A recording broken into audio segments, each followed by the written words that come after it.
Assalamualaikum warahmatullahi wabarakatuh. Oh, bersyukur kepada Allah dengan mengucapkan Alhamdulillah dan bersalawat kepada Nabi kita, yakni mengucapkan Allahumma shalli ala Sayyidina Muhammad wa ala ali Sayyidina Muhammad. Baiklah, pada pertemuan kali ini eh, kami akan mempresentasikan hasil eh, laporan akhir tugas observasi manajemen sumber daya manusia yang beranggota Rian Astuni dan Reski Rahman. Baiklah, langsung saja kita masuk kepada pemateri yang akan dibacakan oleh Rian. Kepada Rian, kita persilakan. Baik, terima kasih pada Reski Rahman yang telah memberikan waktunya. Yang pertama, bab 1 pendahuluan manajemen sumber daya manusia atau MSDM terkait dengan konsep manajemen itu sendiri.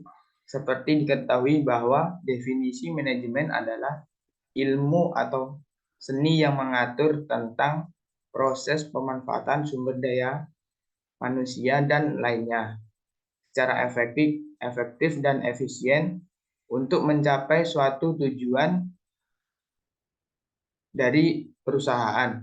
Dalam meningkatkan kompetensi sumber daya manusia atau SDM yang juga dianggap sebagai aset perusahaan karena MSDM berperan sebagai penggerak dalam menjalankan operasi dan produksi di sebuah perusahaan serta paling penting dalam menjaga kesinambungan survei perusahaan dalam pengembangannya. Selain itu, MSDM digunakan untuk melakukan penilaian kerja terhadap karyawan merupakan tolak ukur utama dalam mengembangkan SDM. Adanya pengelola sumber daya manusia yang baik akan meningkatkan dalam ilmu manajemen mempunyai 6 unsur yaitu manusia, uang, metode, bahan baku, mesin atau pasar.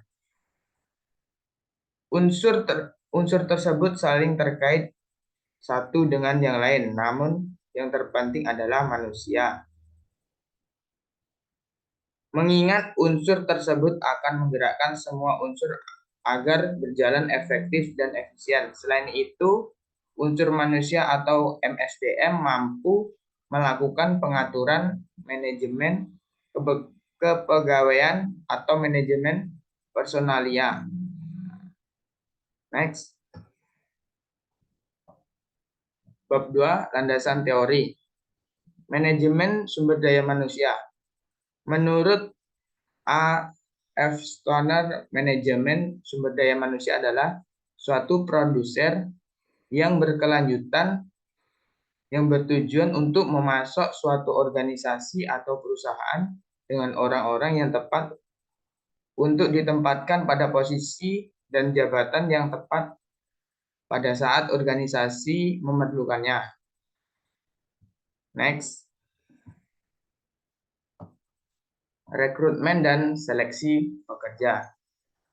Setiap perusahaan akan memiliki sistem rekrutmen yang berbeda dengan perusahaan atau organisasi lain. Dikarenakan perusahaan memiliki kebutuhan atau tidak sama dengan perusahaan lain. Rekrutmen menurut Jackson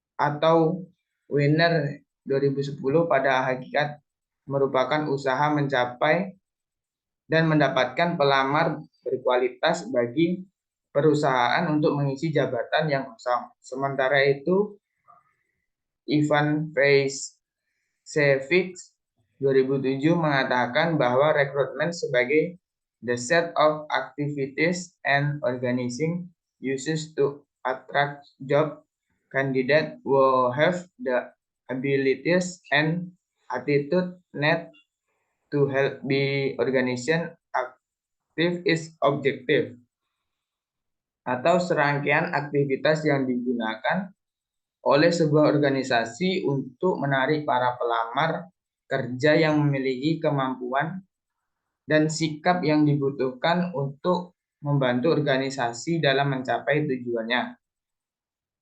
Next. Pengenalan usaha atau pengarahan kerja. Pengenalan usaha adalah salah satu langkah dalam proses pengelolaan sumber daya manusia yang merupakan pengenalan karyawan terhadap pekerja barunya. Next. Pelatihan kerja. Pelatihan kerja adalah proses mengerjakan karyawan baru yang ada sekarang keterampilan dasar yang mereka butuhkan menjalankan pekerjaan mereka. Next. Penilaian kerja dan pembayaran gaji. Dapat didefinisikan sebagai suatu proses penilaian yang dirancang untuk membantu karyawan mengerti peran, tujuan, ekspektasi, dan kesuksesan kinerja yang diadakan secara berkala menurut Snell dan Berlander 2010 terhadap beberapa pihak dalam melakukan penilaian kerja lainnya. Selanjutnya bab 3 pelaksanaan observasi.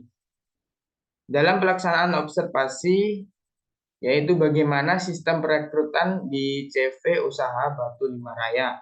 Yang pertama, pria usia minimal 20 tahun, pendidikan terakhir minimal SMA atau SMK sederajat, fresh graduate silahkan melamar atau bekerja keras, teliti, tekun, dan bertanggung jawab.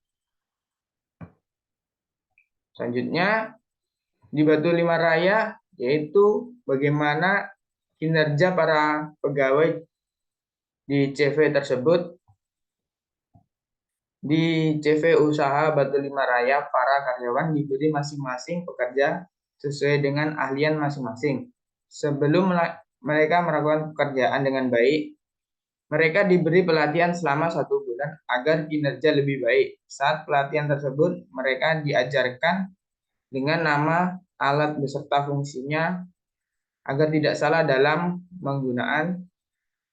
penggunaannya. Setelah masuk pada hari kelima, para calon karyawan langsung mempraktekkan cara membuat batu yang akan diajarkan oleh para karyawan yang telah bekerja. Setelah para calon diajarkan, masuk langkah selanjutnya yaitu cara melayani pembeli dengan baik atau mereka diberi ilmu tentang sistem dagang agar CV tersebut mendapatkan keuntungan. Setelah itu diajarkan sistem dagang masuk pada sistem proses pengantaran barang. Proses ini diajarkan agar cara menyusun atau merapikan barang sesuai yang kita antarkan agar tersusun dengan rapi di mobil pick up lalu diantar pada alamat pembeli. Selanjutnya untuk mengetahui usaha yang dilakukan CV Usaha Batu Lima Raya dalam mengembangkan kinerja pegawai. CV Batu Lima Raya pada sekali 6 bukan itu diberi pengarahan dari manajer agar CV Usaha Batu Lima Raya lebih maju, bisa memberikan sistem terbaik dan juga memberikan pelayanan ramah agar pembeli akan merasakan senang. Setelah CV usaha baru pada tiap kali 6 bulan, para karyawan dan keluarga anaknya diajak untuk pergi happy Sunday agar para karyawan bisa senang atau mengobati stres dalam pekerjaannya. Untuk materi selanjutnya akan diteruskan oleh Reski Rahman. Baiklah, terima kasih kepada Rian yang telah memberikan waktu kepada saya. Langsung saja dengan pembacaan materi bab 4 hasil observasi. Perencanaan sumber daya manusia berdasarkan praktikum yang telah dilakukan dapat diketahui bahwa CV Batu Lima Raya didirikan pada tanggal 27 November 2012 merupakan salah satu tempat pembuatan bahan bangunan yang ada di Bukit Tinggi dan di Agam Timur yang lokasinya bisa kita lihat dari Google Map. Selanjutnya, rekrutmen dan seleksi pekerjaan. Berdasarkan hasil data yang didapat praktikum manajemen sumber daya manusia di CV Batu Lima Raya, diketahui bahwa perusahaan tersebut mendapat metode rekrutmen terbuka, yaitu metode perekrutan yang diinformasikan secara luas masyarakat umum. Selanjutnya, pengenalan usaha. Usaha Batu Lima Raya, kata Lima Raya diambil dari 5 orang yang bersaudara. Lima Raya didirikan sejak tahun 2012. Usaha Batu Lima Raya bergerak di bidang pembuatan bahan bangunan rumah. Terletak di Jalan Raya Ayatabi, Ambang Adang, Kecamatan Empeyake. Selanjutnya, pelatihan. CV Batu Lima Raya melakukan kegiatan pelatihan berupa pelatihan keahlian, pelatihan kreativitas, serta pelatihan kelompok. Kegiatan pelatihan ini berfungsi untuk memperbaiki mutu dan kinerja karyawan agar lebih efektif. Selanjutnya, penilaian kerja. Berdasarkan hasil praktikum dapat diketahui bahwa CV Batu Lima Raya melaksanakan penilaian kerja terhadap karyawan yang bekerja di perusahaan tersebut. Karyawan yang memiliki di bawah rata-rata akan mendapatkan sanksi atau teguran baik lisan maupun tulisan pada bagian personal. Selanjutnya, pembayaran gaji. Pembayaran gaji dilakukan karena karyawan telah dilakukan suatu hal yang berdasar bagi perusahaan. Sistem penggajian yang baik akan meningkatkan kualitas dan kuantitas kinerja seorang karyawan. Selanjutnya, bab 5 penutup. Dapat kita simpulkan bahwa CV Batu Lima Raya telah cukup baik dalam manajemen sumber daya manusia.